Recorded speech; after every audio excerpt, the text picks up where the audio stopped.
All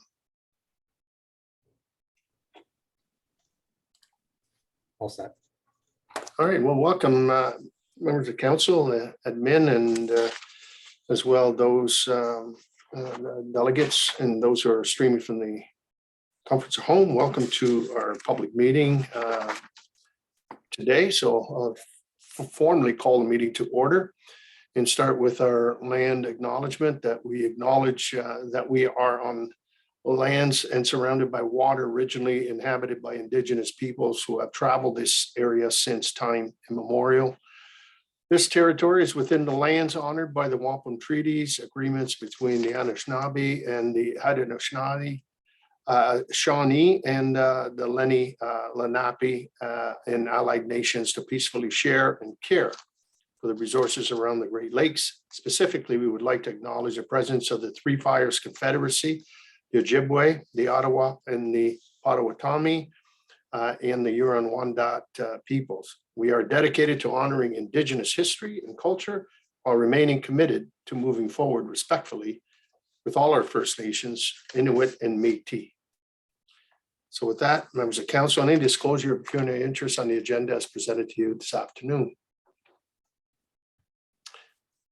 Hearing none, so we'll have that well noted. So the introduction and purpose of our meeting today is to hear public comment on a zoning bylaw amendment application file D19-12322 RIV that has been submitted for a 0.12 hectare, which translates to a 0.29 acre parcel of land situated on the north side of Riverside Drive, known as 12322 Riverside Drive, approximately 45 meters, 147 feet east of the intersection with L'Esperance Road.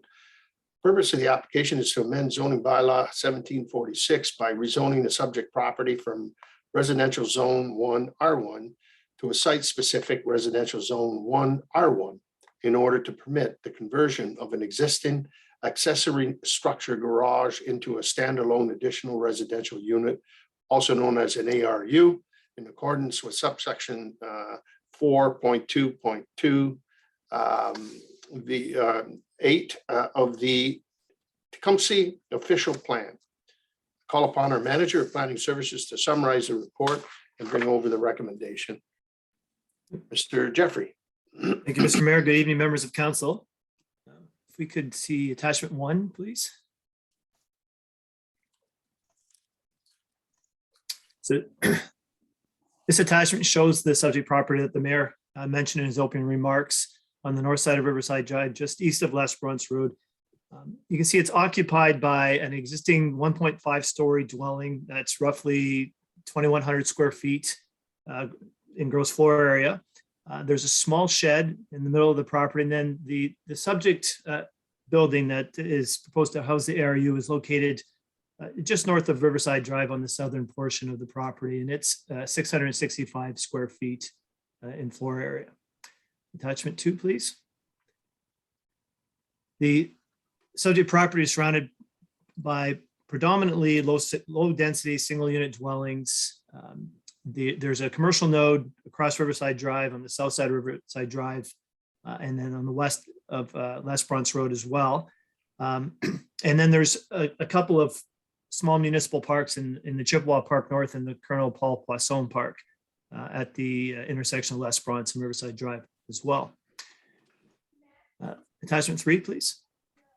So the proposal is to convert that existing detached garage into a standalone ARU that would contain 1 bedroom, 1 bathroom, a large common area that's referred to as a great room in this attachment.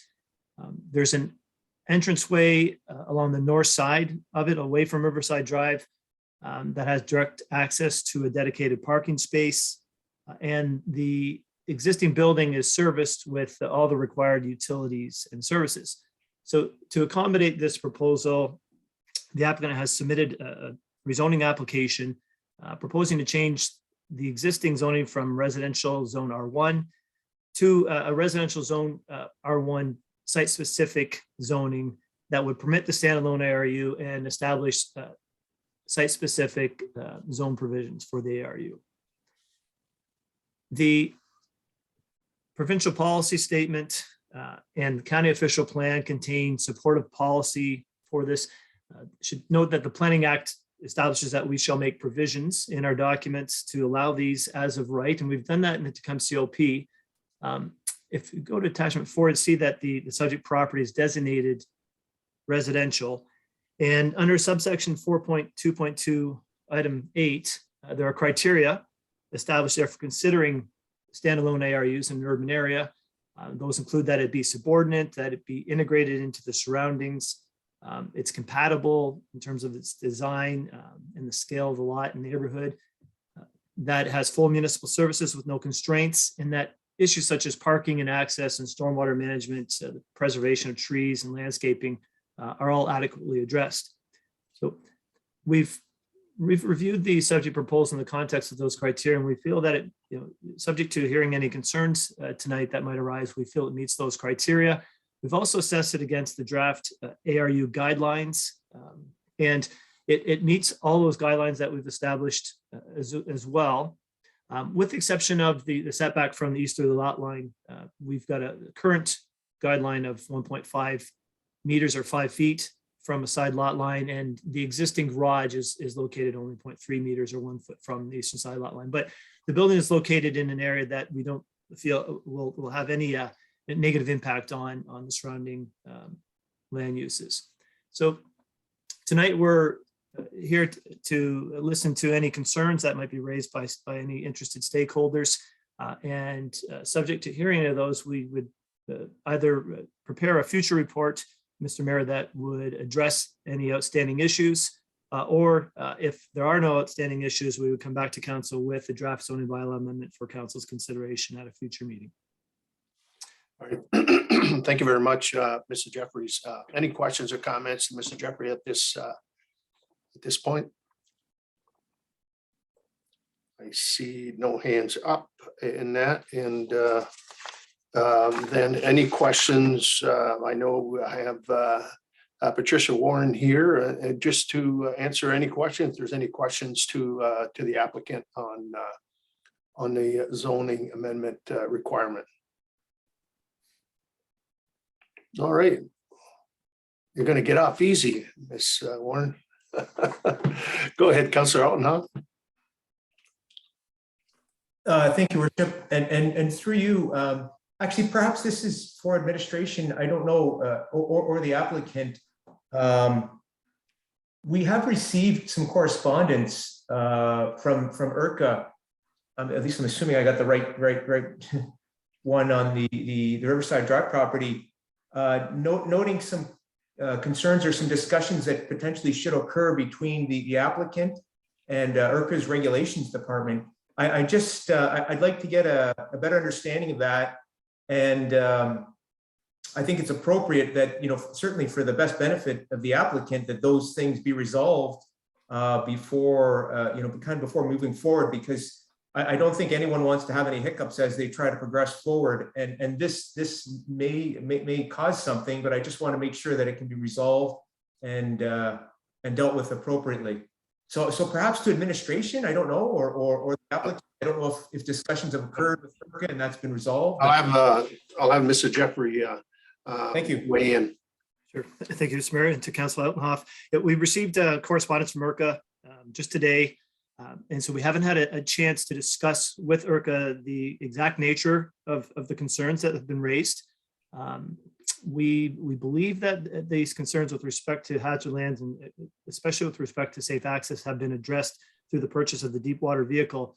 So we will contact IRCA and facilitate a meeting amongst the proponent, Mrs. Warren, and administration and IRCA to get a better understanding of those issues and resolve them. And if we can resolve them, we'll have the draft bylaw prepared and bring it back. If they still remain outstanding, we'll bring that back to council in a further report before we ask council to adopt the bylaw. Thank you very much. Through your worship, thank you very much. I appreciate that for everyone, and hopefully this will be resolved easily for both the applicant and the town, everyone involved. Thank you. All right, thank you, Councillor. Any further questions or comments? Okay. Then we'll move on to the communication piece. The notice of the public meeting obviously was done, and the Essex Region Conservation Authority as stated by Councillor Autenhoff in that communication. So if we could have a motion to receive the communication. Councillor Houston, thank you. And Deputy Mayor Bichetti. No further questions or comments. Hearing none, all in favor? Opposed, if any? That is carried. Thank you. And then we have the report, DS 2022-13 ZBA, and that's 12322, a Riverside Drive scheduling of a public meeting. That was the report that was done previously, and so forth. And so now, if I just have that information in receipt. Councillor Jobin, thank you. Councillor Houston, all in favor? Opposed, carried. No further questions or comments. Then adjournments in order. Councillor Tonio, Councillor Autenhoff, all in favor? Opposed, if any? That is carried. Thank you. Thank you, Ms. Warren, and looking forward to moving this file forward. Thank you.